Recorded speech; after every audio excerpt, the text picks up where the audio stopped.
William, your videographer from Two Hats Publishing. Welcome to the College of Complexes, being held at Barbeck's Restaurant at 8949 Garland Road, Dallas, Texas. Gently embracing the east side of White Rock Lake. When I entered, I was greeted like coming home to Grandma's house, warm and friendly. When visiting the Barbeck's Restaurant, tell them you want your reservations for the next College of Complex class.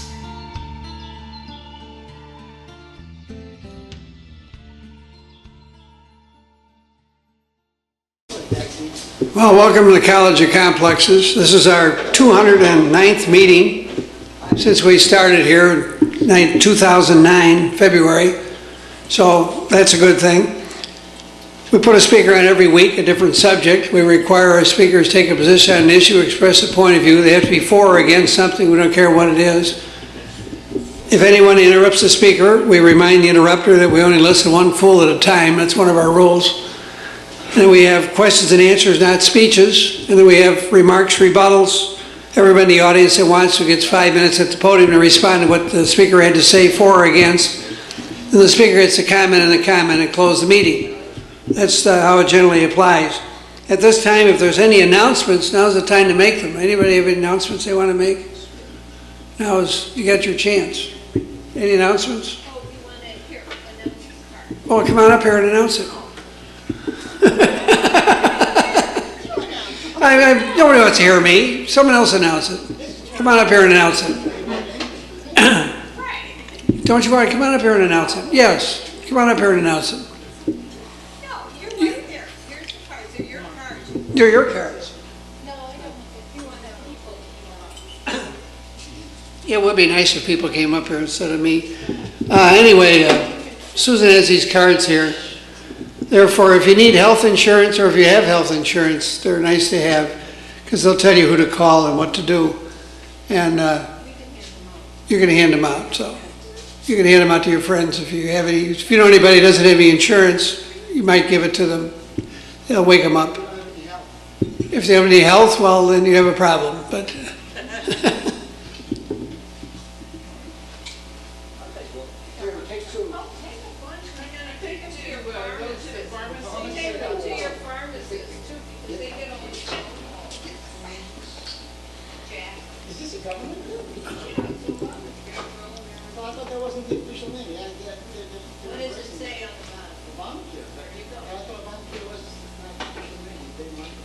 oh, you want to make an announcement? Go ahead.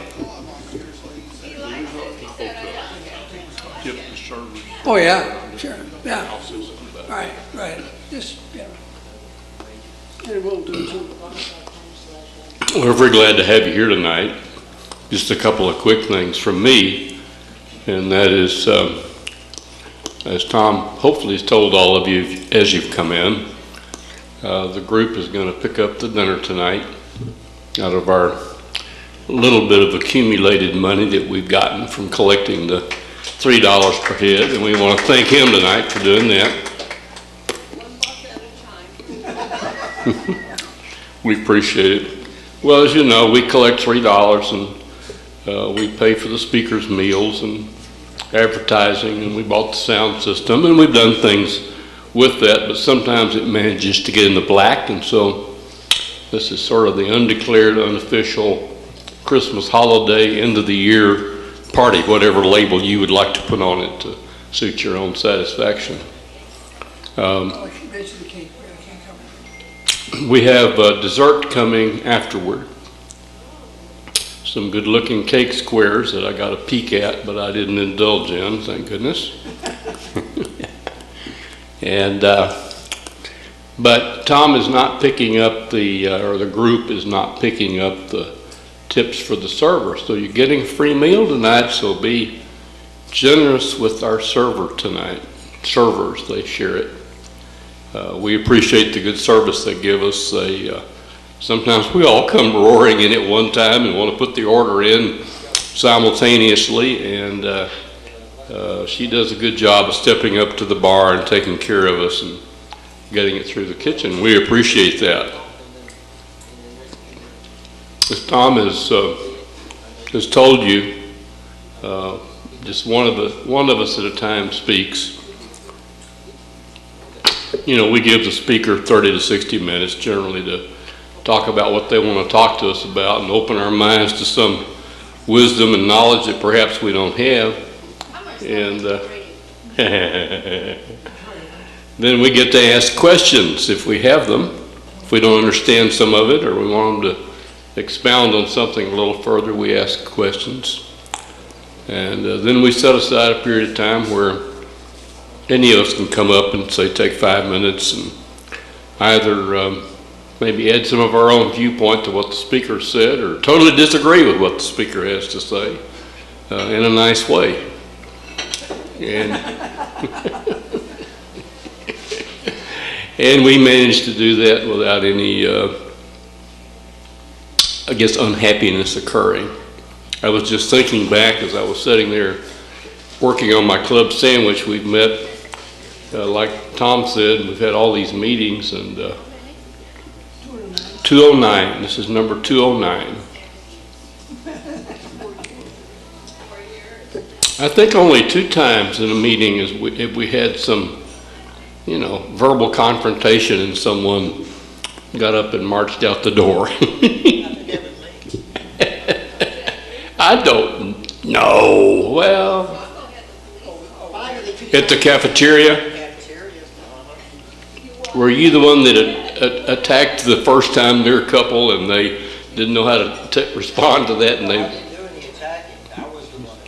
You got attacked, okay.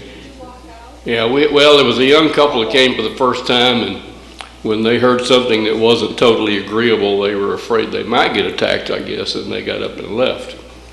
We really don't do that, but we hated to see that occur. And then over here one night, somebody came and they brought a stack of books with them when they walked in the door. And when we got to the question and answer session, they wanted to give us a dissertation about what their viewpoint was about whatever the subject was in that. I don't remember what it was, but when Tom told them that wasn't the format and that wasn't what we were doing, they left. They grabbed their books and marched out the door, which was just fine because they were not staying within the bounds of the group. We have a surprisingly free spirit. We don't really stomp on people for stepping an inch outside the boundary lines, but when they go totally in the wrong way, we try to correct it. So it makes it peaceful for everybody. But treat our servers nice, and we're glad you turned out on a cold night. It turned out a little cooler today than yesterday, didn't it?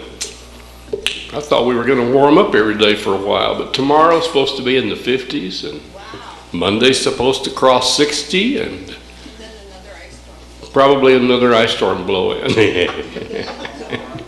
which is not common for us for December. So I won't blab anymore, but thanks again for coming out tonight, and we're glad to see you here, and hope you enjoy the evening. Tom?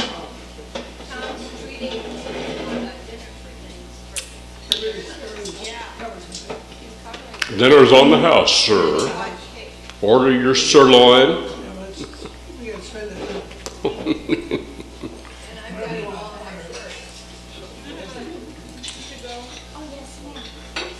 Does anybody else have anything they want to say to the group tonight? Any announcements, any meetings or events? I know we have some people missing in action tonight because they have some holiday things going on, so we miss their presence. But, yeah, Susie and Mike are missing. I think there's some other. George broke out from being French and wearing green paint on his face. Okay, Tom, I've given you enough time to eat some more of your food, so come up and carry on. Let me do the same. I guess there's no further announcements, so I have our next 2 weeks we will not meet because of Christmas and New Year's. But on January 4th, we're going to have New Year's resolutions and predictions for the next 100 years. So if you have a prediction for the next 100 years, you want to be here. And this is any predictions. Any predictions? We're going to take anybody's predictions. Predictions? Well, an example of a prediction for the next 100 years? He gave one. What was that? He says the Chinese are going to colonize the moon. So anyway, that's maybe the... Oh, I got one. You got one? What is it? That marriage will be a yearly contract that Marriage will be a yearly contract you renew. Who's your friend Charlie? Planning something? I know you would not read this. I read that.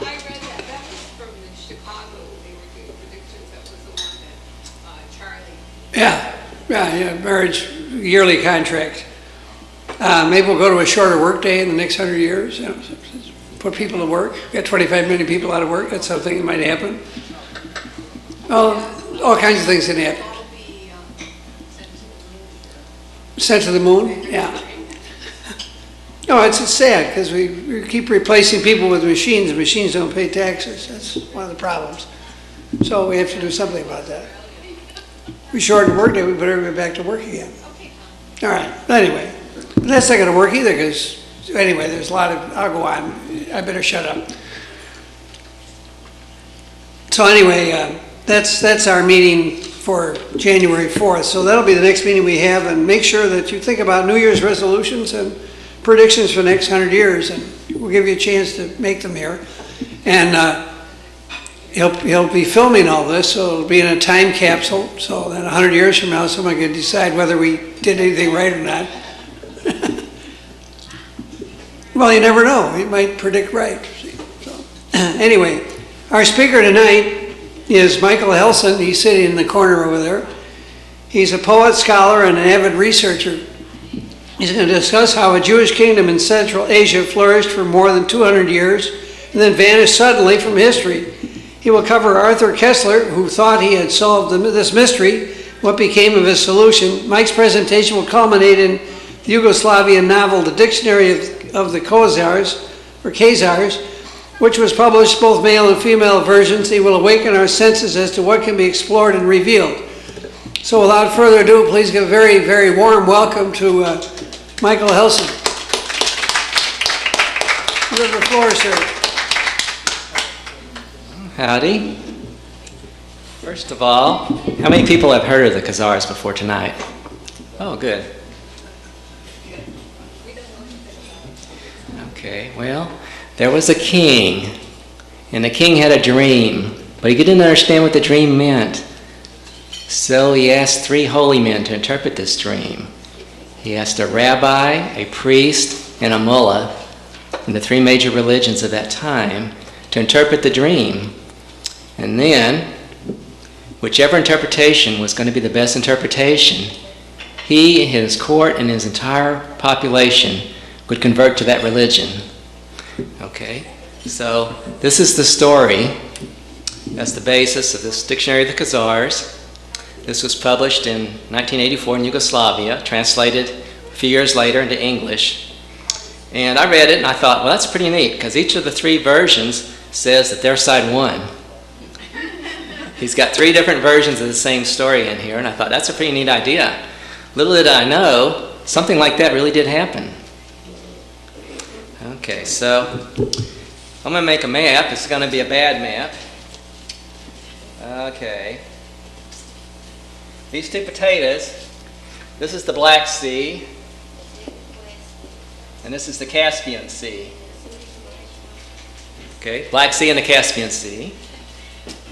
Okay, and this is the Don River, and this is the Volga River. Okay, this is where Khazaria used to be. It was from here to here, out there. This is the Caucasus. This is Soviet Georgia today. Caucasus. Okay, and somewhere up here is a city that's still known by its name of Kiev. Down here, Constantinople is now Istanbul. Okay, so this gives you an idea of what I'm talking about. So, how about that? Okay, So, yeah. So Avid says, perhaps the only way to compile a Khazar encyclopedia or dictionary on the Khazar question would be to assemble all three stories about the dream hunters and thus obtain one truth. Okay, his book was just this year translated into Chinese. So, like many tribes, the Khazars appeared mysteriously in the mid-5th century. And the best way I can explain it, after having read about the subject, the Chinese chased the Hun out. So the Han chased the Hun, and the Hun chased the Khazars out of where they were living. And so they moved into where the Bulgari were, and they chased out the Bulgari. Now the Bulgari tribe, when they finally moved to where they were chased out from, they became Bulgaria. So the Khazars were in between where the Bulgari had been, and they came there from the north and the east. Okay, so they took this land.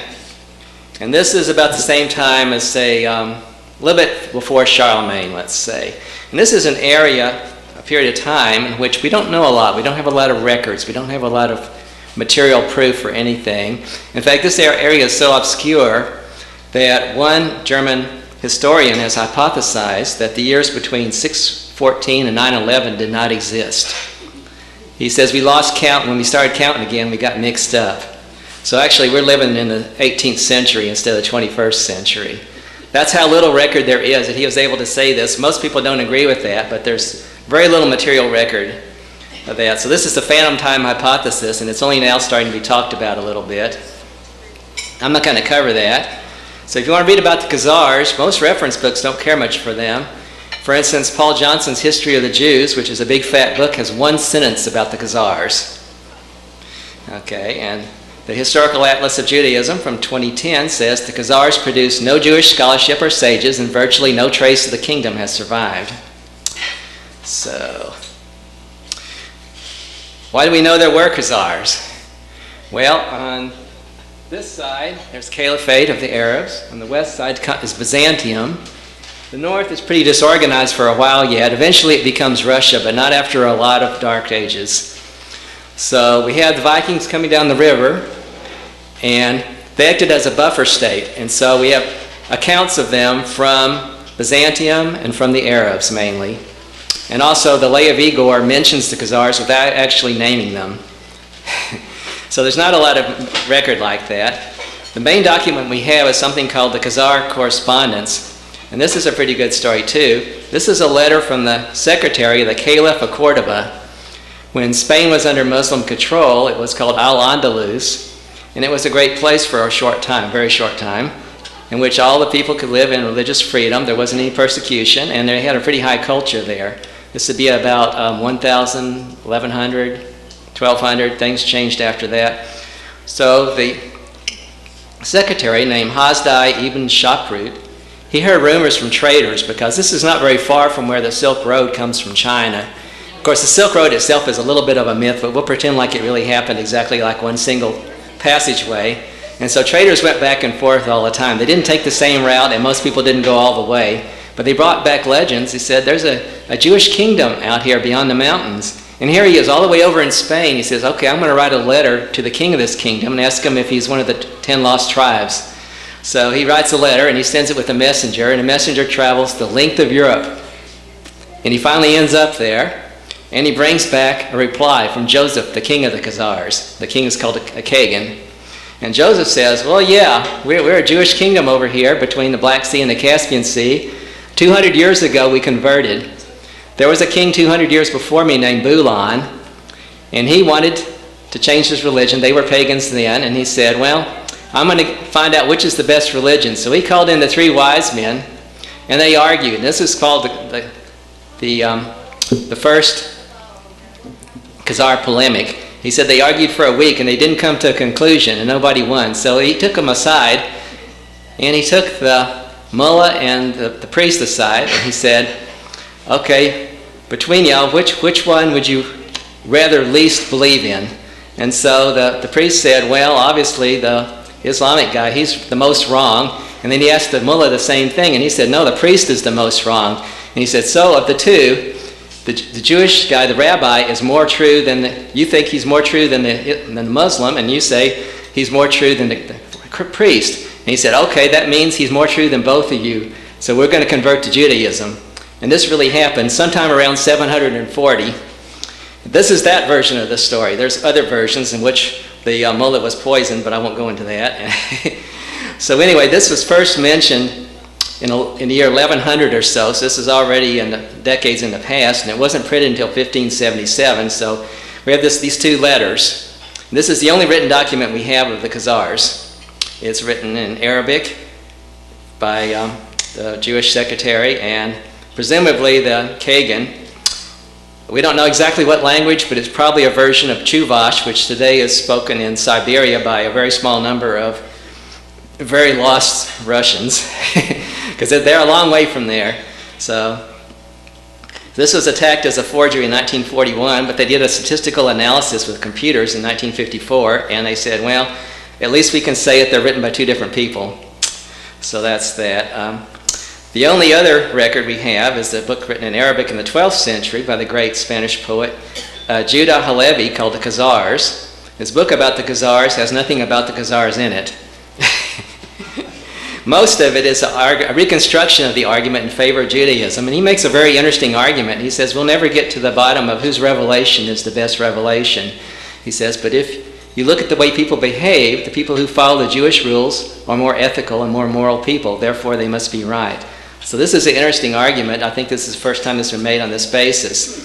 But there isn't anything about the Khazars in this book about the Khazars. So the Khazars themselves, we can reconstruct pretty much. They were nomads, they were traders, they charged extra 10% tax on everything that went up and down the rivers, which were one of the main ways of traveling in those days. Yeah, it was a tollway, and that was how they amassed their wealth. They were a great power at one time. And they said they received tribute from 37 nations. And this is in Joseph's letter. Whether or not it's true, I don't know. And then they went on for a while. They subdued the other tribes around them. Then they started crumbling. And conventionally, this is attributed to the rise of the Russians, the Rus tribe, which were Vikings who settled down. And they came up here. And as they increased in strength, the Khazars weakened. And finally, we have Prince Sviatoslav of Kiev in 965. Okay, this is one of the capitals. There's the other capital. This is Sarkel, and this is Etil. Sarkel and Etil are their two main capitals. Okay, both of these were sacked about that time. We know that Prince Sviatoslav took over Sarkel, and he may have taken the other one. We don't really know what happened, whether he got both of them or just one of them. But anyway, he sacked their capitals. They were still a country for at least a couple of hundred years after that, but their main power was broken then. And he himself was killed by a tribe called the Pechenegs, and they cut off his head and made a cup out of his skull, covered it in gold, and drank from it. So that's what happened to that. Then, yeah, so that's what it is when you deal with the barbarians. So Sviatoslav's youngest son, Vladimir, yes, you've heard of him. A few decades later, he called the representatives of 4 religions. This time he had a Catholic and a Greek Orthodox priest, right? So he tried to one-up the other guys. So he had to choose a religion for the Rus tribe. So he ended up marrying a Byzantine princess, and the Russians had been Greek Orthodox for the next 800 years after that. So that's some consequence to that. So in the 12th century, this is one of the last records of the Khazars. There's a Rabbi Petrakia, who's a famous traveler. He crossed the area of Khazaria in the middle here between the rivers. Took him 8 days, and he says during these 8 days he only heard the wailing of women and the barking of dogs. Nobody was living there anymore. So it may have been something to do with the Mongols, who were powerful then. Genghis Khan came down, and when he went by, he typically did leave a very desolate area behind him. And it might have been some of the Black Plague too, but after that 12th century, there's no more record of, except for a sentence in the history of the Mongols, there's no more record of the Khazars. So we have this mystery, and people go on with their other things, and this has pretty much been written out of Soviet history, for instance, and it hasn't been of much interest to the Western historians either, because for them, history begins with the Carolingian revival and when Europe starts becoming Europe. And then the Asian histories, they got their own point of view, and so nobody's really cared about what was in between in those dark centuries when possibly 300 years got misplaced. So Arthur Koestler came along. He used to be a famous intellectual in the mid-20th century. He wrote on many different subjects. He wrote about creativity, the history of science, the soul, the midwife toad, synchronicity, dinosaurs, Eastern religion, capital punishment, and he also made the first Hebrew crossword puzzle. So this is, the Ghost and Machine about the human soul, okay.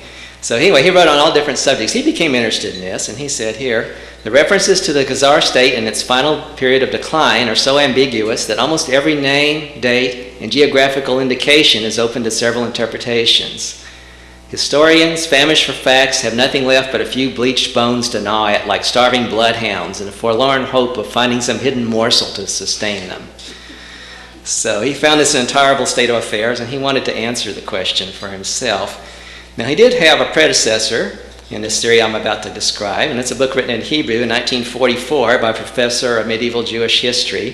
I think 1944 is a bad time to come up with this particular hypothesis, so nobody read this book, but Arthur Koestler apparently. He decided that, contrary to the usual view, and the usual view, to sum it up very briefly, is called the Rhineland hypothesis, and this is saying that the Jews of Eastern Europe came from the Rhineland of Germany, where they had come up from Italy and ultimately from the Holy Land through Italy into the Rhineland, and then they went into Poland and Hungary and places like that. He said they came from the east instead, and they were the remnants of the Khazars who were scattered when the Mongols came. Okay, so they came from the east instead of from the west and the south. But the trouble is, there's not a lot of evidence there. Koestler wrote a book in 1976 called The 13th Tribe, in which he tries to assemble a case for this view. He has to go by resemblances, largely analogies. He describes the social structure of the shtetl of Eastern Europe and how that's kind of like an adaptation of a nomadic lifestyle. They had the horse carts that went from village to village for trading and everything. And some of the crafts, there's similarities, some of the costumes, and there's the word to pray, which is Daven, which is definitely a Turkic word and not a German word. But there's not even a lot of linguistic evidence. And some people describe Yiddish as a Turkic language, but really it's not at all resembling a Turkic language. So the best we can say is that he can see resemblances. And he says, well, the one thing that I see is that according to the records we have, the number of Jews in Western Europe was way too small to have increased to the population that we find in 19th century Poland, for instance, that they would have to have had a birth rate 10 times higher than the people around them in order to come up with this population in the succeeding centuries. So he come up with this theory, and he doesn't have a lot of evidence, but it's a very imaginatively written book. It's also a very rare book. This is the second copy I've seen in 25 years in the book business. You'll have a hard time finding it. With the internet, it makes it a little easier. So he finally says in his conclusion, the large majority of surviving Jews in the world came not from the Jordan, but from the Volga, not from Canaan, but from the Caucasus. Should this turn out to be the case, then the term anti-Semitism would become void of meaning based on a misapprehension shared by both the killers and their victims. The story of the Khazar Empire, as it slowly emerges from the past, begins to look like the most cruel hoax which history has ever perpetrated. Of course, he didn't live to see the 2000 election, but anyway, so it turns out his idea was anti-Semitism could be defeated by proving that the Jews aren't really a race. And I think the trouble with this idea is that an irrational prejudice is not going to be conquered by reasoning. And while this is a clever idea, I think it's not going to convince the people who have this irrational hatred, and they'll go on regardless of whether Ashkenazi or Khazars or whether they're actually derived from Palestine. So his book received overwhelmingly negative reviews, except for one neo-Nazi magazine, and you don't want friends like those. And perhaps the worst being the 2009 assessment by one of his biographers, there was evidence that his brain was starting to fail him. But he did write 5 more books before he died. So the book was panned. Nobody took it seriously. People were offended by it. They thought it was really amateur, messing in things he shouldn't have. And so that was 1976, and so things went on. There was other things to worry about. And finally, and you might say the death knell to this theory, was when we finally came along with genetic research. In a 2004 study by Yakov Kleimar, he found that the Ashkenazim were more similar to Middle Eastern groups than to the non-Jewish population of Western Europe. So when he finally came up with genetic analysis, something like 30 years later, he said, well, there's nothing to it. So you would have thought that was the end of it. Well, actually, it wasn't the end of it. And just this year, 2013, another geneticist, an Israeli geneticist, he decided to examine again the evidence, and he used Armenians and Georgians, comparing them with the Jewish population of Europe, and he said there's similarities. There's more similarities than can be explained by chance. So he's revived this, which might be called the second Khazar polemic, because people's feelings run high, and geneticists have been calling each other names about this and getting really mad at each other. And here's just a statement that sort of sums this up by Shlomo Sand in 2008. Once to say Jews were a race was anti-Semitic. Now to say they're not a race is anti-Semitic. It's crazy how history plays with us. So the question's been reopened just this year, and there's a lot of people getting mad all over again. And I don't know, I'm not a geneticist, I can't examine the evidence, but I think it's striking that a few years later, one scientist can look at some data, another scientist can look at some data, and come to exactly opposite conclusions, which I think they maybe both had access to grind. And so I think this question has not been solved yet. I mean, you can say, well, Koestler makes an argument that's not based on genetics and saying the population that large had to come from somewhere else than the numbers that they know from censuses that existed in Western Europe at that time. But again, there's many people that have their own explanations for that.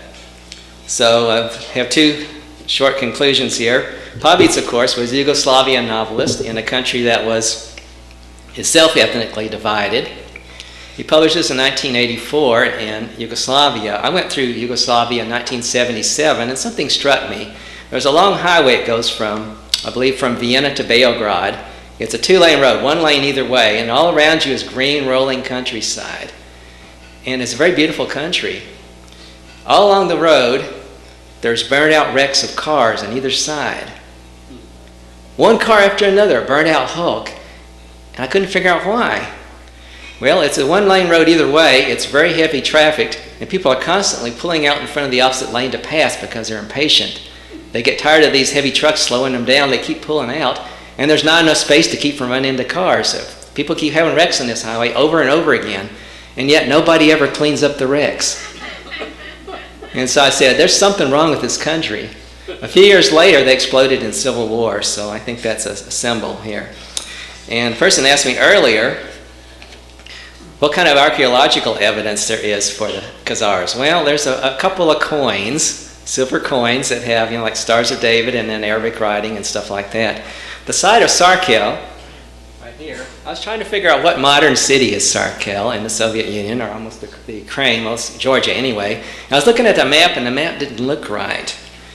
The reason the map didn't look right is that there's a lake. It's a reservoir called Semolyansk. It was built, they built a dam, and they submerged the entire area where Sarkel was in 1952 on Stalin's direct orders. So if you want to look for the archaeology of Sarkel, you've got to look under millions of gallons of water. He really wanted to erase the Khazars. Wow. Yeah.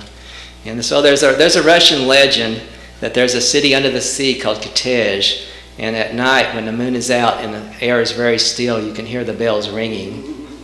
Okay, so I like to think that's the sunken city of the Khazars, the White Castle.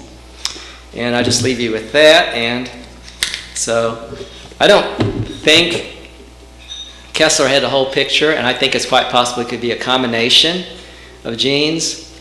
But I think it's worth looking at with an open mind. The trouble is people think this is something to do with the state of Israel. But the state of Israel, Koestler makes a point of describing that the state of Israel was a political act. It was created by the United Nations Charter, and so its right to exist does not matter whether the Jews who lived there came from Eastern Europe, came from Asia, or from Spain, or from Africa, or from anywhere. It still has a right to exist. So people who use the Khazars to try to prove something about Israel's right to exist, I think they're barking up the wrong tree, and that's ultimately why people are so mad about this. And this question is they think they're talking about one thing, and they're really talking about something else. So that's why we need to be scientific when we try to discover history, especially in history when we don't have a solid answer. So I'll leave you with this. And anybody have any questions?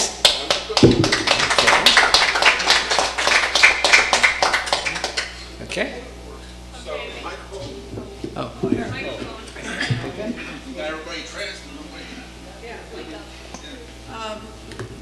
You mentioned, at what time period did you mention there was an increase in population?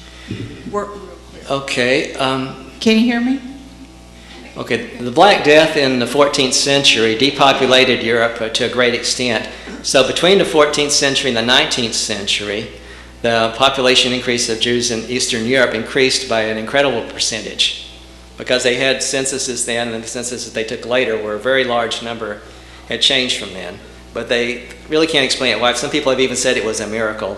Oh, from the 14th to the 15th? To the 19th century. To the 19th. Yes. Well, there was an expulsion of Sephardic Jews in 1492. That's right. After that time, there was a lot of prejudice starting to be created after the Crusades, essentially. And one country after another expelled the Jews, including England, which is not spoken of in English history very much, but that was a dark moment for England. But a lot of the Jews were accepted by the Sultan in Turkey, and then they went up also.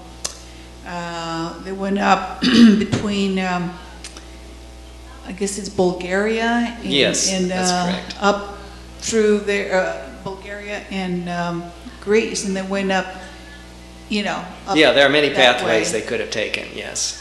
And maybe they went up to Poland. I know they went up around Estonia and Lithuania also. Right.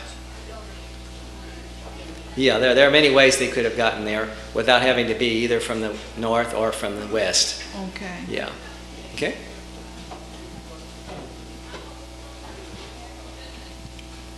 I know I have an Iranian Jewish friend, and it really made me think there are some large ethnic Jewish communities in countries you wouldn't expect, like Iran. Mm-hmm. Have you found any connection, kind of a Khazarian diaspora into the countries around there? Well, essentially his idea was the further they went from Khazaria, the less of the Khazarian ways they kept. So by the time they get 1,000 miles away, they don't even speak the language anymore. So the best they can say is that the people in Eastern Europe who have pale complexions, reddish hair, blue eyes, they sometimes say that they're Khazars. They can't prove anything. Nobody has records, but that's one of the things that's said. And you can find occasionally this cropping up even in Western Europe. So, it could be anywhere. People travel a lot over the centuries. Yes? I was a little confused about this 800 years of missing time or inserted time. Yeah. Because the rest of the world... 300 years. 300 years? Yes. Oh, I'm sorry. Yeah. The rest of the world has a lot of history written through that period of time. So are you saying that there's 300 years missing from the Jewish history, or that the world expanded, or what? Oh, well, I don't hold with that hypothesis, and that really is you might say, the Achilles heels of that theory, because at the time of the Dark Ages in Europe, it was a very bright time. In China, it was the Tang Dynasty, and they kept good records.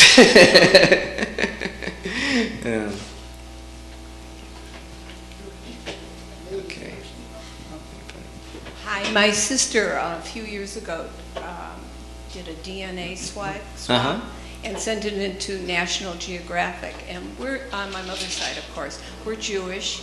My mother's family were blue-eyed, reddish brown hair, and it showed us like millions of years ago, of course, coming from Africa into what is probably now Israel and across, and it stayed for millions of years right there, the Caucasus, right there. Yes. Right there. So that's quite interesting. And then into Hungary. Yeah, he goes on a lot about Hungary because Koestler was Hungarian, and he's finding a little bit more documentation there, but not that much. Yeah, and then of course they were killed, by the Nazis. Okay, what's next? You have the questions? Since you're a scholar, maybe you can illuminate some etymology stuff. Okay. Now, first of all, the Cossacks have nothing to do with this. Actually, Cossacks is a word derived from the Khazar, according to some authorities. See, he's the expert. I defer to him. Yeah. What is the connection? Well, it's a root, the root of that. Actually, if you go back to Turkic languages, it just means nomad, the Khaz. And then, where's Kazakhstan in all this? Well, that's further east, and that's a different tribe. But it's spelled in our language very similarly. Yes.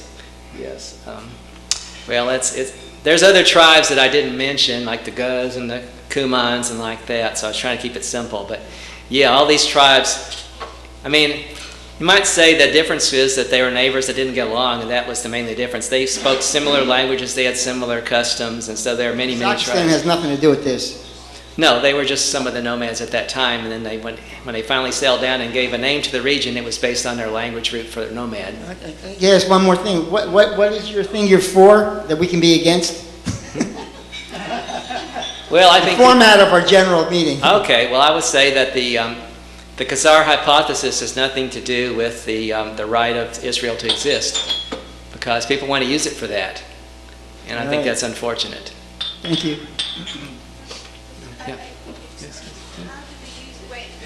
Well, people say if there's not a chosen people and they never really lived in Palestine, then they are just foreigners in the region today.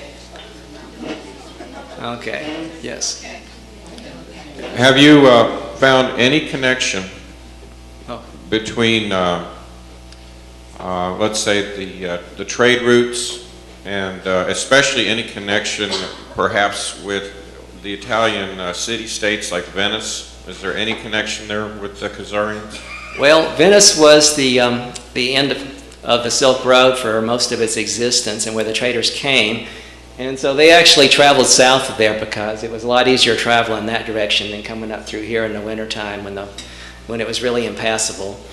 So I think Venice would have been a good place to go if you could make it there, but that didn't come into existence for hundreds of years after that.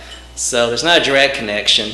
But I guess if you're already in the region and you started hearing about this great trading city rising up, that would be definitely a magnet to draw people. This is perhaps more controversial even than just the Khazarian history, but I had a conversation with a baroness from some of the families of Europe, and she was talking about the fact that there was a movement from the merchants, those who ran the trade routes who became wealthy. They then intermarried into the royal families of Europe.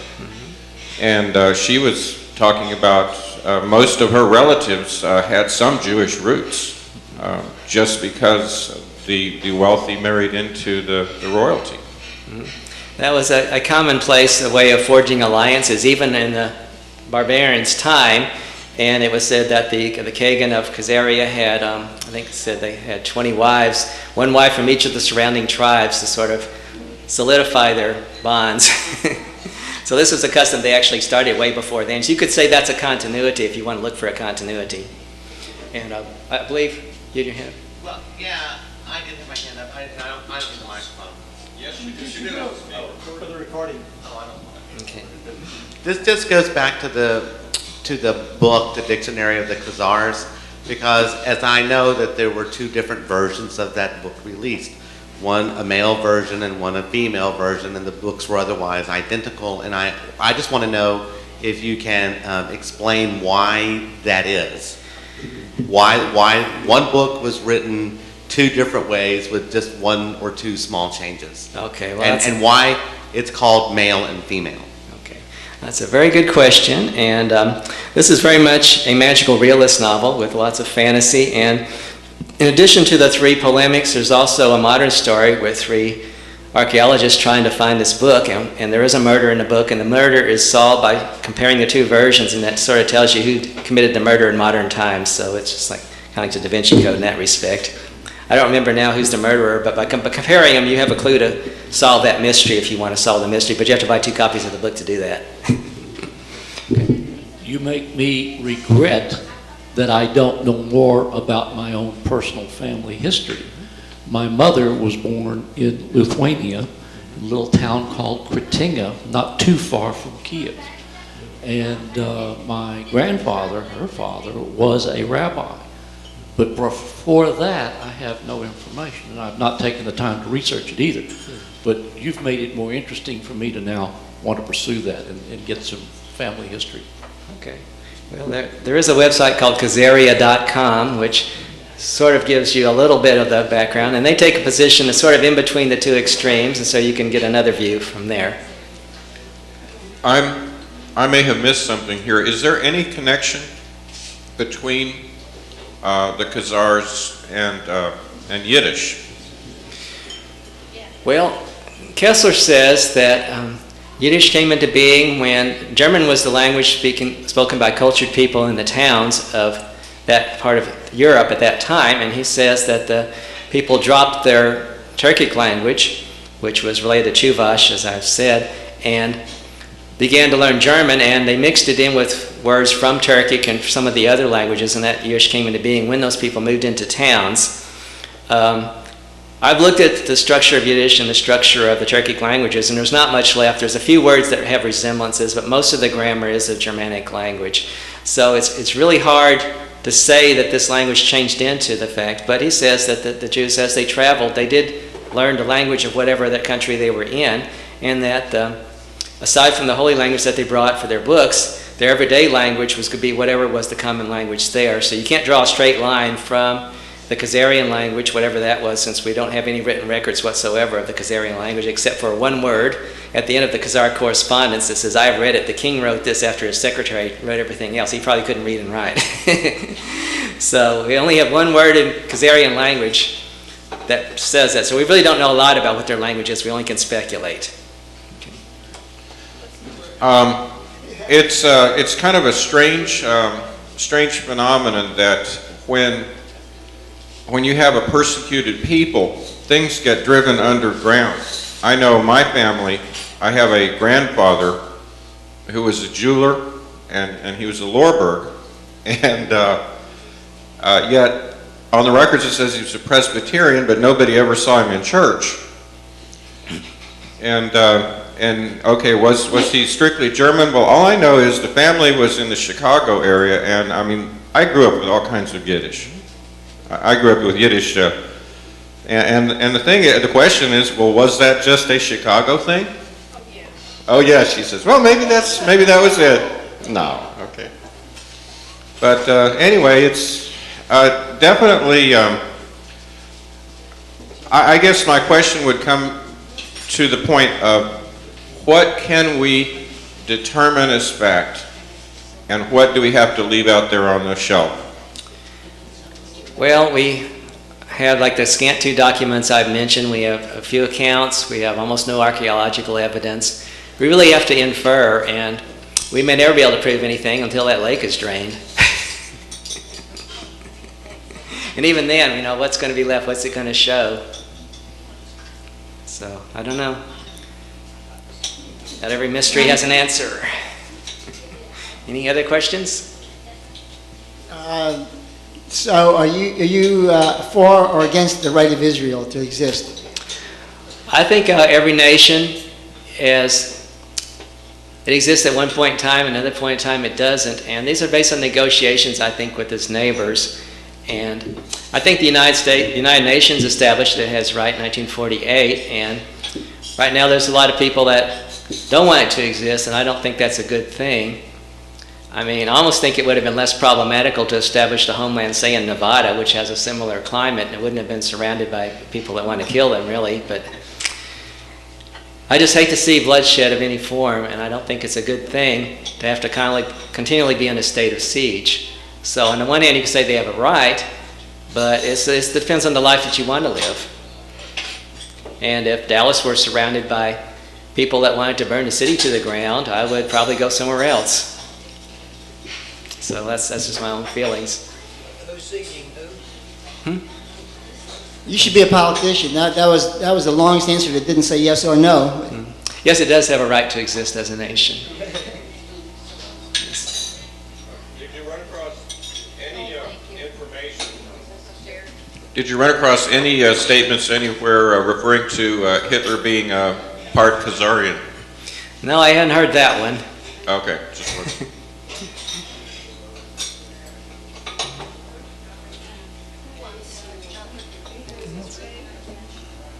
Does anyone have any more questions?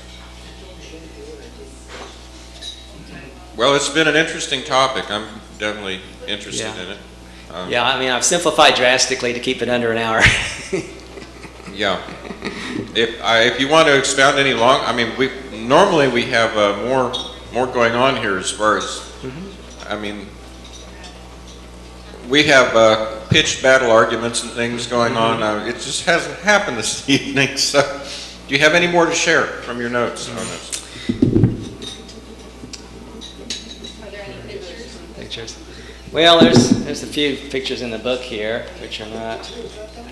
Yeah, I'll see if I can find a picture. Well, I guess there aren't any in this one.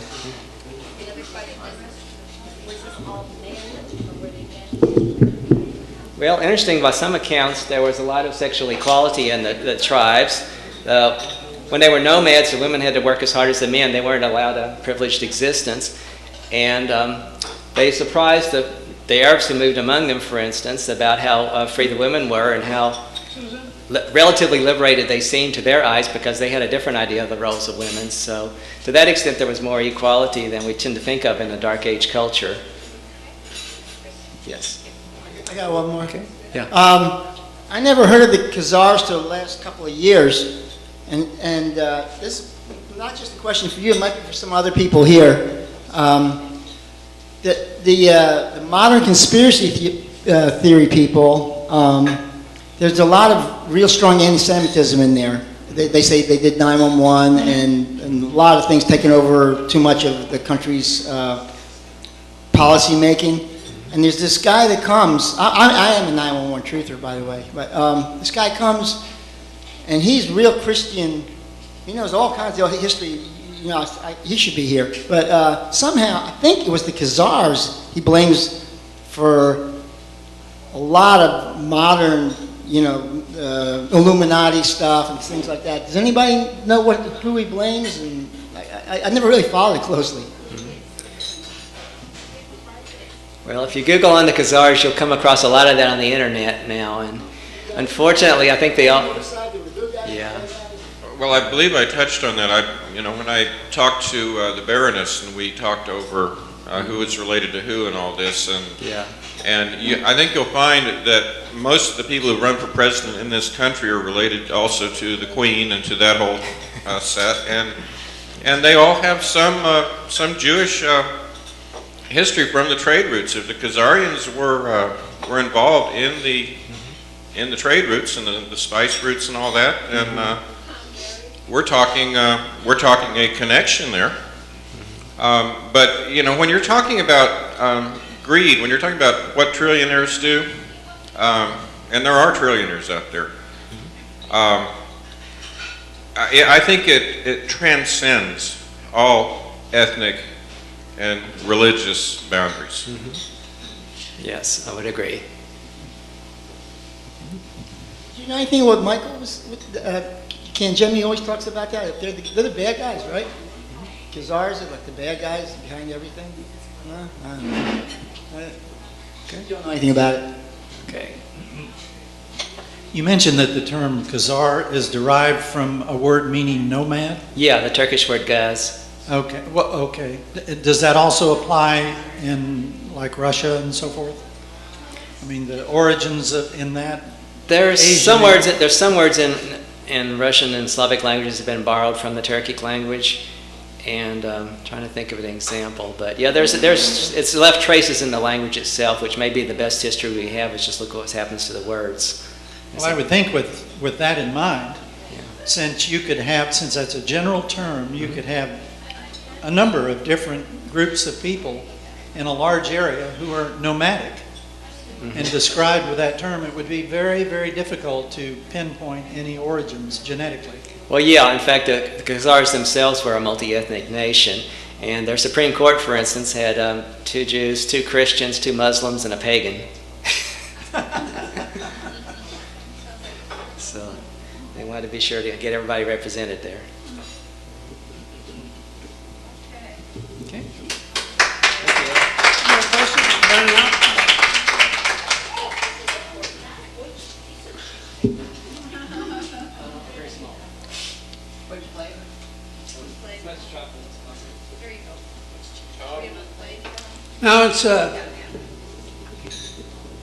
Now it's your turn to talk. So whoever wants to talk up here gets 5 minutes to respond to what the speaker had to say, for or against. or add anything? I can see we have one right here, so let's start. Go ahead. Well, this is more of just additional than for or against specifically. The interesting thing I ran into, there's an organization here in town that goes by the acronym SARI, which is South Asian Institute Education or something like that. And they did a program on the Mughal period in India, which was Muslim ruled. And it was, from all the evidence, the courts were composed similar to what was just being shared about Khazaria. You had all kinds of different factions being represented there. It was a very liberal form of Islam that was being practiced at that time, which was into some interesting mysticism. And the mysticism had to do with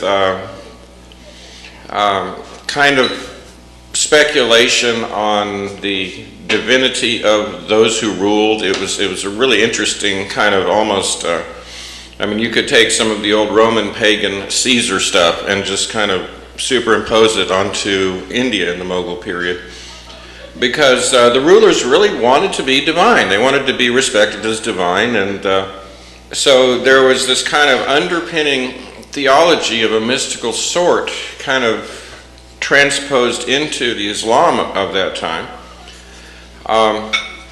It just makes me kind of wonder how we got to this extreme Islam we see today, because I don't believe it was historically I don't believe it was always that way. And although they really did wipe out a lot of people. And as far as Khazaria disappearing and the Khazar people disappearing, you had several things going on that have been written out of history as well. One is the Byzantine Empire. The Byzantine Empire did not allow anyone except Christians in positions of authority in the Byzantine Empire. So that could have been a compelling influence for assimilation. Then later on, when you have Islam coming in and just basically, overrunning everything, then you have that strong influence, which again could have been a factor of assimilation. And I know there is some arguments that prior to the abuses of Hitler in World War II, that there was a lot of assimilation going on with the Jews of Europe. That their identity, they considered themselves Europeans first and Jews as an afterthought. And of course that all changed when the persecutions came. But it's just food for thought. I wanted to offer it. Thank you.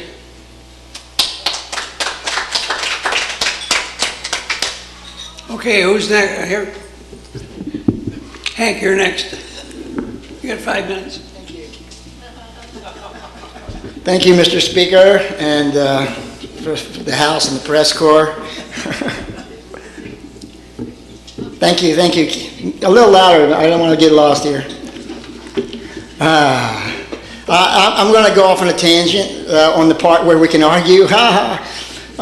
He took a position that Israel has a right to exist, and right before that he said something about how we should use logic instead of really the things that lead to prejudice, which don't seem too logical to me either. And I had a strong reminder of this. 2 days ago I went to the city council. It was like a first for me. And there's a lot of mundane issues. Aside from this zoning and the signs and the laundromats, which took up most of the meeting, there was an issue about fracking, which wasn't my issue. It was kind of I don't know. It was a little bigger issue than just like, can I zone here, can I have a sign? And I went there to discuss fluoride. I wanted the city council to look into removing fluoride, because there's a lot of evidence coming out now that it's not good for us. In fact, it never was. But anyway, I'm not going to get into the fluoride too much, but there was a very stereotypical Jewish fellow on our city council. I mean, I'm an artist, and if I had to draw a cartoon, this would be the guy. He looked like something out of Simpsons, the Jew. But anyway, we had like a bunch of people who said, you need to look into this fluoride and stuff. And one of our people, we weren't organized, she came up there and started talking about fluoride being introduced by the Nazis first in modern times as into drinking water. And she got down, and he went crazy. He had a mic like this, and he slammed it down and was screaming, I'm offended, because he owned the Holocaust. And I see this a lot. Basically, my main point here is that I do think logic is something we need to use, especially in these times when they're playing our emotions all the time in the public arena. And here was a city councilman in front of everybody, cameras and everything, just losing it off a tangent. And he wasn't going to listen to anything about fluoride, and he told that nobody else was going to listen to any of our arguments. We had all kinds of different angles and things, and but he had his excuse. It was really like the race card. It was something like, I own the Holocaust, or I own the word nigger, or whatever. It was just nonsense. Anyway, it's alive and well in our city council, and it's. She said it was very tangential. There's this thing you can find on the internet quite easily that says, well, why did they even start doing fluoride if it's bad for you? And one of the roots, which apparently is not that well substantiated, but it's not that well debunked either, is that it started with the concentration camps. They first experimented with fluoride to make people docile. And Stalin's concentration camps, I've heard Hitler's concentration camps, and I would never bring up something like that at city council, even if it was true. But she brought it up, It's just like I don't control who goes up and talks, I don't think she was too smart actually, but he used it for excuse. He exaggerated the irrational side.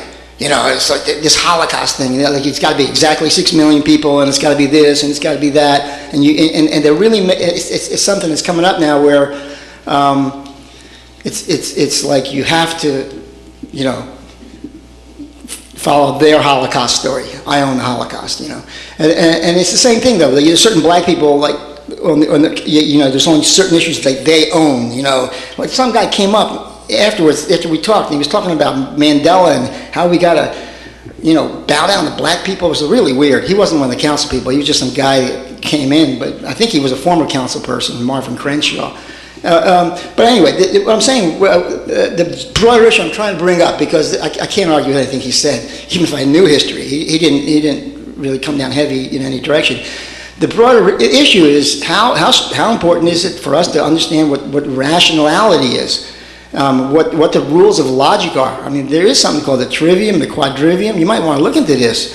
There are really basic things about rational argument within yourself when you consider the merits of something, and when you're considering somebody else's arguments, or when you're arguing with them. And the entry point for logic is, which I think we should use, and I think science progressed very well with it. I don't want to worship science because that's become a religion in a bad sense as well, but the scientific method works. I mean, when I start my car, I don't depend on Jesus or Buddha. I depend on the guy who understood the atoms and electrons and inferred from these invisible things the magic that does that. Anyway, logic helped with that. The key to logic is the logical fallacies. The main logical fallacies are appeal to authority. It's like, that bum told me, there's a truck going to hit me. I'm not going to listen to him. That's really not logical. The main logical fallacies, circular logic.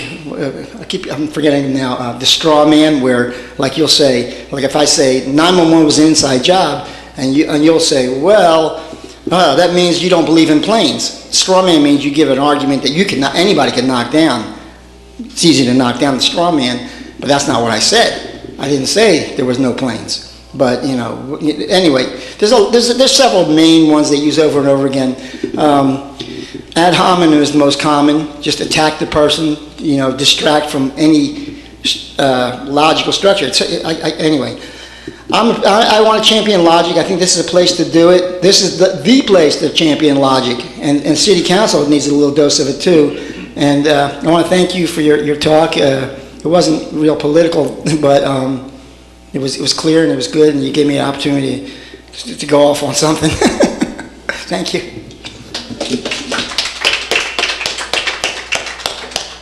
Okay, who wants to be next? It's got to be next. You got 5 minutes. Well, I really enjoyed your presentation. I thought it was quite interesting. I wasn't going to say anything until Hank gets up there and starts talking about logic. And so many times here I have stated this over and over, that any degree of emotion necessarily alters your perception of reality, period, across the boards. So I think the more pressing a situation is, the more emotional you can become in any kind of thing that's going on, the more you need to take discipline with yourself to take the emotional factor, not destroy it, but just push it away from the logical factor and think it through very clearly. The most obvious positions of this are when you're in very trying conditions in warfare. If you go emotional, you're dead. You're a statistic. I think one thing that is another one of my little standing rules for myself for analyzing things is there are no coincidences. We think there are, but coincidences, in quotes, are used to engineer people's decisions about doing or not doing something. And I'm looking now specifically at, here we had this UN gun ban treaty coming full force, and for several years now, quite out of the blue, we had the shooting of Gabby Gifford out in Tucson.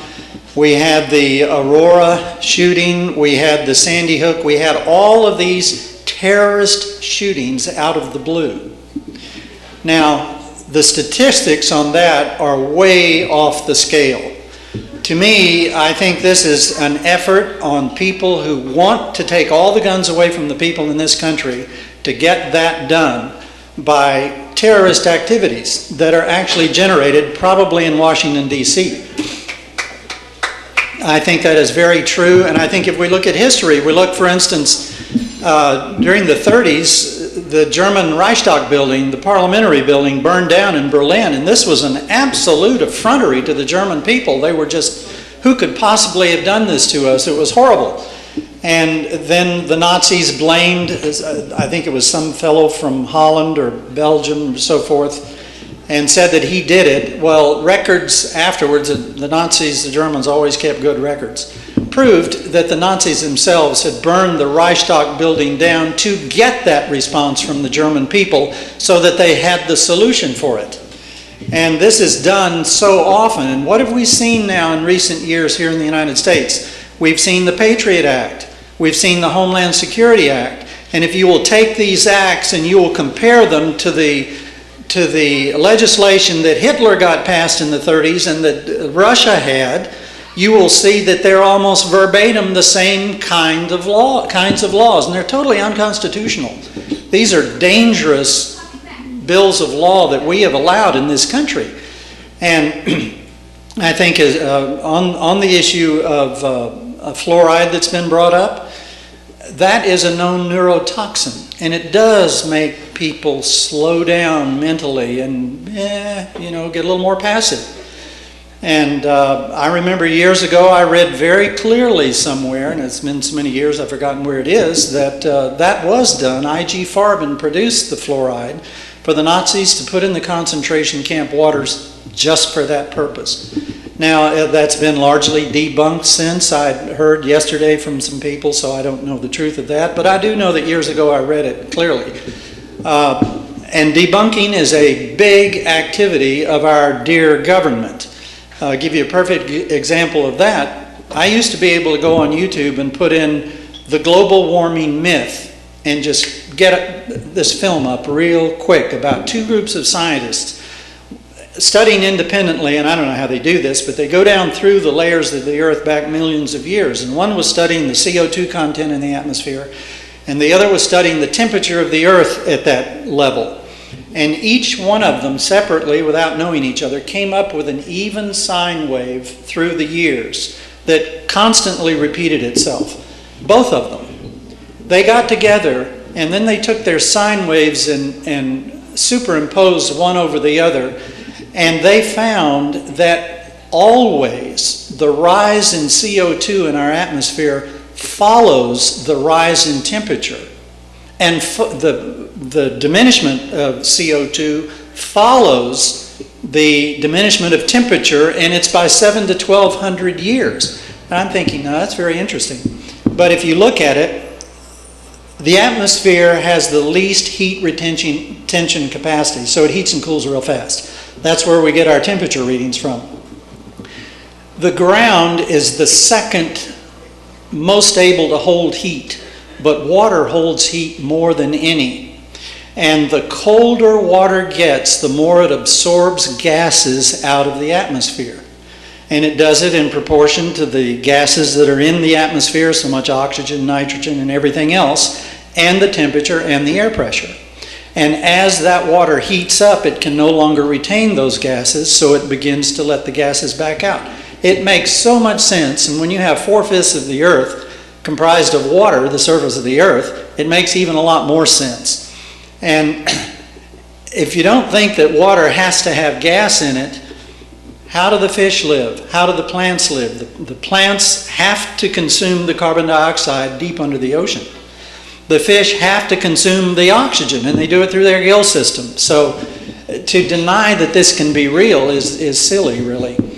So I look at a lot of these things, and I set up these little rules for myself, like any degree of emotion necessarily alters your perception of reality, and there are no coincidences, and that is a very important one to follow, particularly when you use it with pushing the emotions out of the way. And watch how we're being manipulated, because humanity has been manipulated and manipulated and manipulated throughout our history. And tragic events often catalyze going to war. It's like there were no weapons of mass destruction to go to war over in the Middle East. Our government lied to us. There was no Gulf of Tonkin attack on American ships to cause us to go to Vietnam. I have a friend, now this is hearsay, he told me of a friend of his who was in Army intelligence in the early 60s, and he saw enough evidence come across his desk that he knew that there was going to be a war in Southeast Asia in the near future, in the 60s and 70s, and that it was not estimated that. It was planned that 50,000 Americans would die in that war. War intends to kill people. That is one of the major reasons that warfare is initiated, and that's why they keep it going all over the earth. And if you get into it and start researching it, you will find that more and more and more of these people we think are so wonderful and leaders are secretly and fervently very occult Satanists. And it'd take me a while to go into where I found all that out.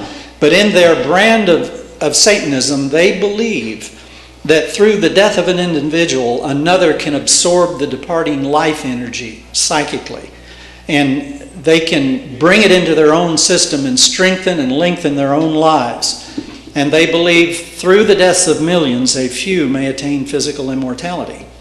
And my nephew, who was involved with some of these elitist children at St. Andrew's College in Fife, Scotland, where a lot of them go, he's bright and eccentric, and he got to know some of these people and later lived in London and got to know them even better there. He learned a lot of this from them directly. And he told me that he believes that right now in Europe, there are people living who are hundreds of years old right now. Now, this thing about sacrifice, animal and human, throughout human history has been for the life energy. That's the whole point of the thing. So there's a lot more to the story of why we are manipulated into wars, famines, and pestilences. I had a CIA agent, 27 years in the CIA, in the 70s, tell me that all wars, famines, and pestilences are planned events. They're not acts of nature. They're not stupidity in diplomacy, they're brilliance to make it look stupid so that we'll believe it. Anyway, I could go on and on with that. So.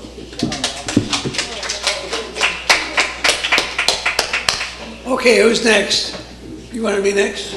All right, you're next. Well, this is kind of responding to Hank's call about reason. We have a group in town that was visited by the BBC, Channel 4 BBC, and I don't think the director of that group was particularly naive, but I think she had expectations different from what actually occurred. As it turns out, Channel 4 BBC was there to do a slap piece. They were looking for those they could cast as right-wing extremists and conspiracy theorists, and when they didn't get what they wanted, their main reporter actually started plugging people with questions, trying to elicit responses. And then they did a piece in which they brought up this old Dallas Times Herald reporter. God knows where they found the guy. Who was basically alleging that, in fact, Dallas had been the city of hate, and this is why Kennedy died here. That the collective hate of the people of Dallas for John Fitzgerald Kennedy was what seemed to supernaturally motivate Oswald to pull the trigger, even though Oswald was a defector and a Soviet sympathizer. It just, the whole narrative, even in their piece, in their eight-minute piece, doesn't make sense at all. But what they did in the piece is they brought it forward to say that Dallas is still the city of hate, and we can still find right-wing extremists here who, they didn't say Tea Party specifically, but I'm trying to work on a rebuttal piece for that ad because it's dangerous. It's like being a Jew in Nazi Germany. That's what the ad does. And you know, it's a little bit subtle, it kind of, you know, slips it in there. But we have these non-logical things going on, like the Mayak report, where they are identifying that the new Al-Qaeda, or the new threat, terrorist threat, is right-wing extremists, Christians, returning veterans, and Tea Party members. If you've ever been around Tea Party meetings, and I don't imagine most of you here have, but if you had, you'd find out you could almost, you know, have a show of hands, and you'd find it was mostly AARP folks. Now, you know, you've got people 50s and 60s and above. I mean, what kind of a potential threat do these people pose, other than, you know, waving a sign now and then? It's really an amazing thing that these are, law enforcement in this country is now being trained that the Tea Party is maybe the main threat. And that the Tea Party, this is in government documents, this is in training sessions that have been going on. The Tea Party is partnering with radical Islam, with Al-Qaeda, and is going to be, I don't know what you say, doing terrorist events here in the United States. So the stage is being set. Now, I mean, why would BBC 4 come in? Why would Channel 4 BBC come in and do this piece? Well, one of the things is, if your own government came and put a camera in your face, you'd probably clam up. But people are fairly open. You know, if someone comes in from another country, it's the international press. You just don't think that is something. I mean, you think they might want your story. The amazing thing about that meeting is there were intensely interesting facts and testimonies that were given in that same meeting that was used to make a slap piece out of. There were people there from who'd been over in Libya during the massacre of 500 million people. I'm sorry, 500,000 people, pardon me, in Libya. And just some real powerful testimony about a number of different things. But there was no interest in that because the script was already pre-planned. Back in 1997, retired General Benton K. Parton, one might say the penultimate Cold Warrior, who worked on the stealth fighter program, he made a comment. He said that one of the main lies promoted for, and he gave the time period, was the Sino-Soviet conflict. He basically said China and Russia have never been, or Soviet Union have never been in conflict. And he said now the lie accepted by everyone is that communism is dead. And those who resist or object to the policies of implementation are the generators of hate.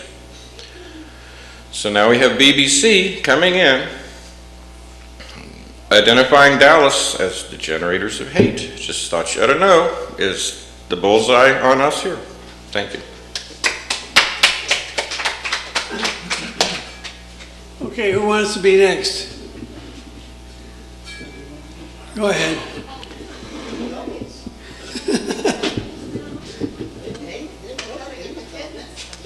Well, Tom said somebody didn't show up, so I can get their turn.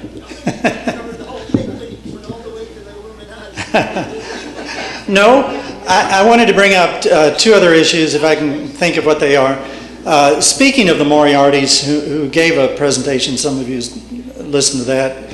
I had lunch with them and then spent about 3 hours and have spent more time with them talking and learning about Libya. What I'm going to illustrate here is that if you believe the American news media, either printed matter or on television or whatever today, then enjoy Santa Claus in a few days. Because our news media has been totally co-opted by people who are engineering the future for us in a way that we will not like. And it goes right along with the Patriot Act and the Homeland Security Act and so forth. The Moriartys saw the exact opposite of everything we saw in the news media. Libya was the happiest, the most prosperous country in Africa at the time, and it was going on to a gold-backed dinar and getting away from the fiat money of the international banking system, and that's what they had to crush. And that's what it was all about. And they vilified Gaddafi. He was dearly loved by his people. These people are right now the representatives of the various tribal groups of Libya. And Gaddafi was smart enough to bring all of those tribes together and stop the bickering. And 51% of the oil money that they made went to run all the services of the government, and 49% was distributed to all the tribes for them to do as they want to help their people. Everybody got free education anywhere in the world they wanted to go, airfare, room, board, tuition, and spending money. Everybody got free medical treatment anywhere in the world they had to go, and family members could go with them. The government paid for it all. So the people would never, ever, ever have revolted against Gaddafi. They loved the man. He wasn't even in power. He had already stepped down. No, true. And if you will research it, you will see that Libya really had nothing to do with the Lockerbie airplane bombing that killed all those people in Lockerbie, Scotland.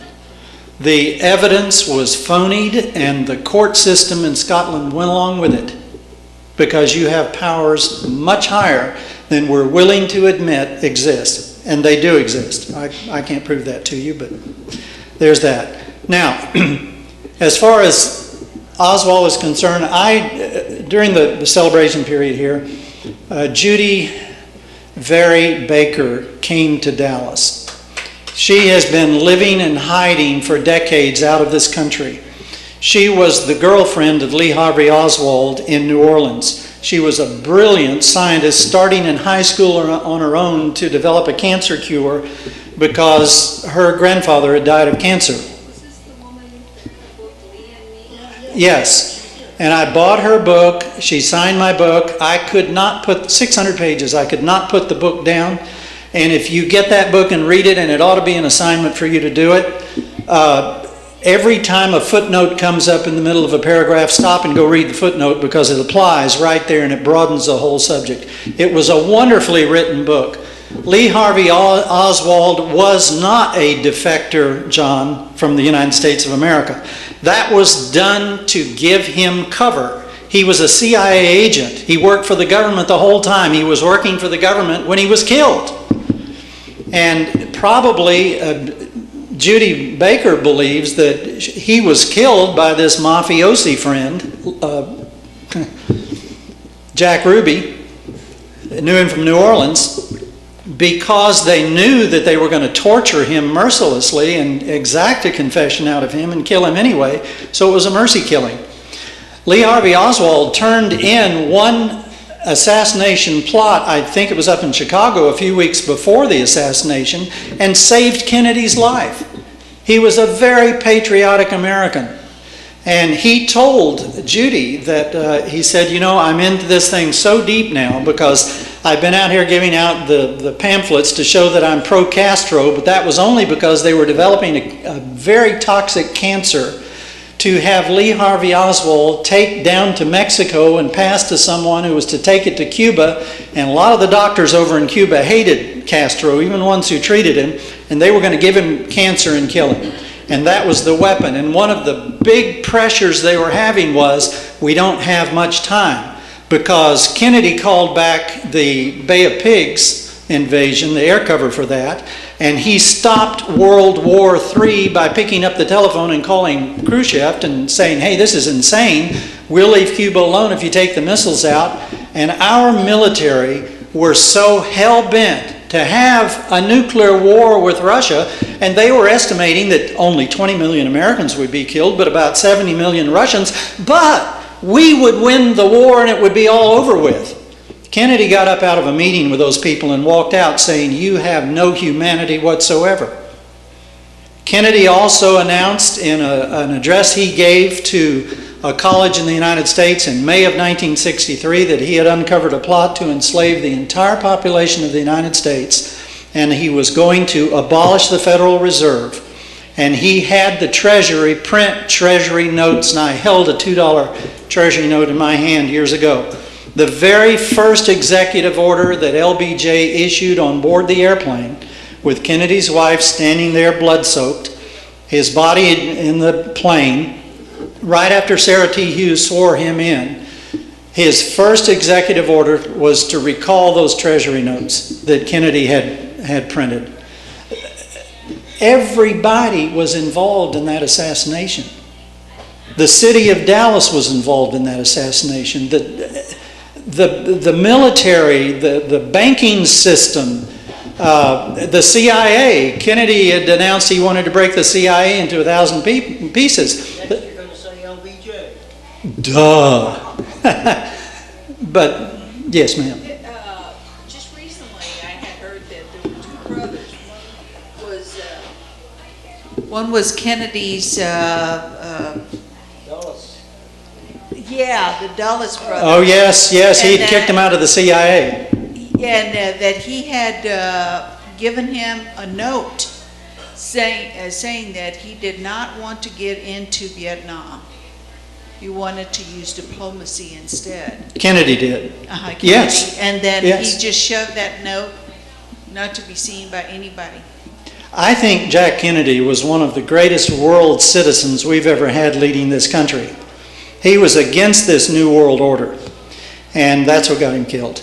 Now, thinking of who's involved with whom, if you read the book Me and Lee, you will see that everybody in New Orleans was intertwined. The military, the mafia, the CIA, and they were all trading off services with each other and making deals with each other. You help me here, I'll help you over here.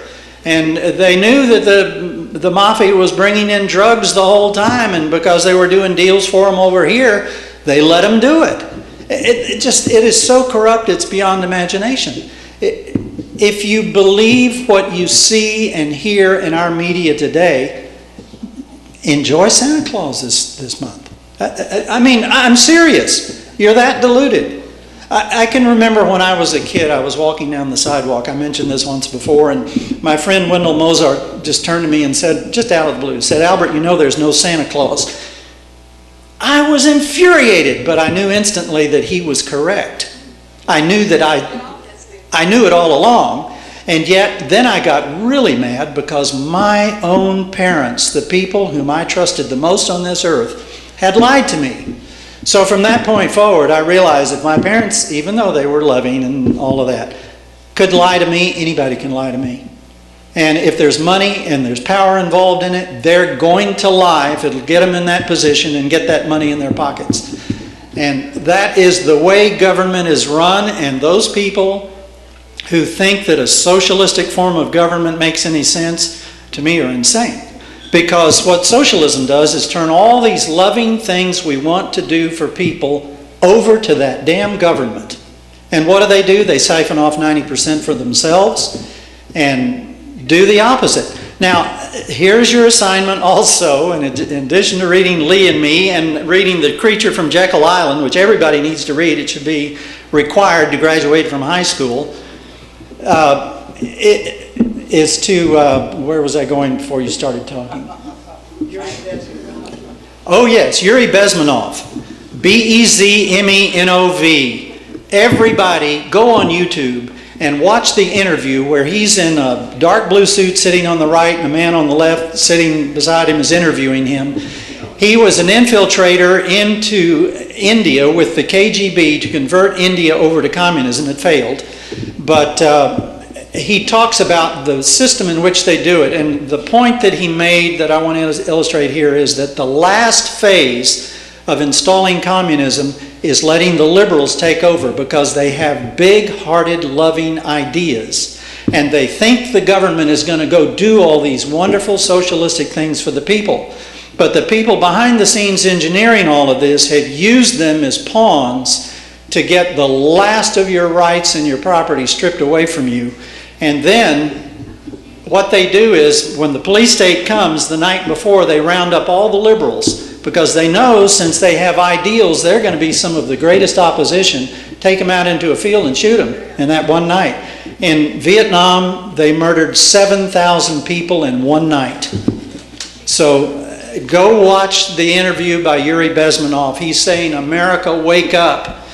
And I think he's more American, certainly, than Russian, because he defected over here and he's talking about all this. Anyway, like I say, I could go on and on.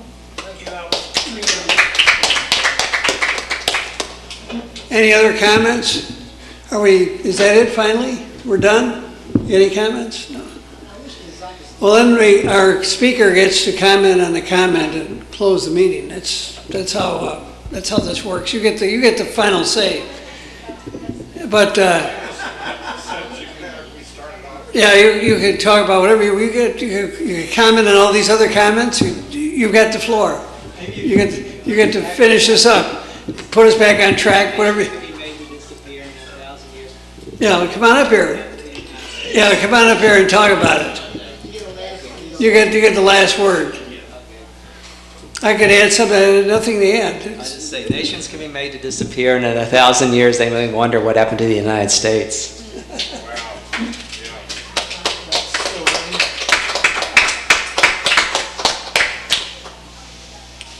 Well, anyway, they want us out of here by 9 o'clock, just so you know. And we generally go down to Starbucks down the corner, and we can work on the speaker some more down there, whatever you want. And you're all invited down there, so that's something else we can do. You know, we got to be out of here by 9, just so you know. Oh, don't forget to leave something for the waitress. You know, take care of them. They're good to us. So. Tom, thank you for the nice gift. Yeah. This is William, your videographer from Two Hats Publishing. I hope you enjoyed this video. If you like it, please leave comments below, or like us, or follow us, and get notices of all our videos. We love it even when you call. So when visiting the Barbeck's restaurant, tell them you want your reservation to the next College of Complex class.